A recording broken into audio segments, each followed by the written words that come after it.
अहंकार का फल। एक समय की बात है, एक गांव में एक मूर्तिकार रहता था। मूर्तिकला के प्रति अत्यधिक प्रेम के कारण उसने अपना संपूर्ण जीवन मूर्तिकला को समर्पित कर दिया। परिणामतः वो इतना पारंगत हो गया कि उसकी बनाई हर मूर्ति जीवंत प्रतीत होती थी। ग्रेटर दैन उसकी बनाई मूर्तियों को देखने वाला उसकी कला की भूरी भूरी प्रशंसा करता था।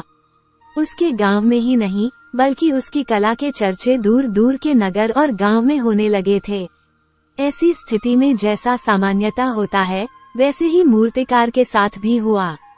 उसके भीतर अहंकार की भावना जागृत हो गई।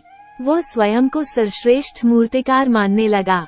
उम्र बढ़ने के साथ जब उसका अंत समय निकट आने लगा, तो वो मृत्यु से बचने की युक्ति सोचने लगा।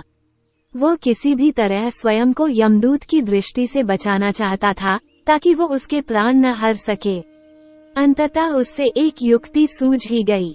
उसने अपनी बेमिसाल मूर्तिकला का प्रदर्शन करते हुए 10 मूर्तियों का निर्माण किया। वे सभी मूर्तियां दिखने में हूबहू उसके समान थीं।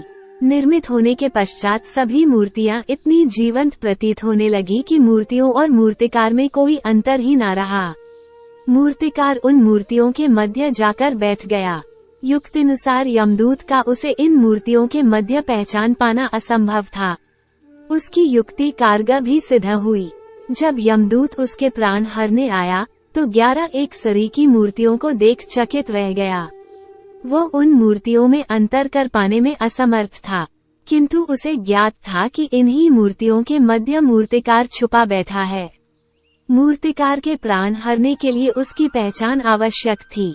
उसके प्राण न हर पाने का अर्थ था प्रकृति के नियम के विरुद्ध जाना। प्रकृति के नियम के अनुसार मूर्तिकार का अंत समय आ चुका था। मूर्तिकार की पहचान करने के लिए यमदूत हर मूर्ति को तोड़कर देख सकता था, किंतु वो कला का अपमान नहीं करना चाहता था। इसलिए इस समस्या का उसने एक अलग ही तोड़ निकाला। उसे मूर्तिकार के अहंकार का बोध था, अतः उसके अहंकार पर चोट करते हुए वह बोला, वास्तव में सब मूर्तियां कलात्मकता और सौंदर्य का अद्भुत संगम है, किंतु मूर्तिकार एक त्रुटि कर बैठा। यदि वो मेरे सम्मुख होता, तो मैं उसे उस त्रुटि से अवगत करा पाता। अपनी मूर्ति में त्रुटि की बात सुन अहंकारी मूर्तिकार का अहंकार जाग गया। उससे रहा नहीं गया और झट से अपने स्थान से उठ बैठा और यमदूत से बोला, त्रुटि? असंभव। मेरी बनाई मूर्तियां सर्वदा त्रुटिहीन होती हैं। यमदूत की युक्ति काम कर चुकी थी। उसने मूर्तिकार को पकड़ लिया और बोला, बेजान मूर्तियां बोला नहीं करती और तुम बोल पड़े। यही तुम्हारी त्रुटि है कि अपने अहंकार पर तुम्हारा कोई बस नहीं।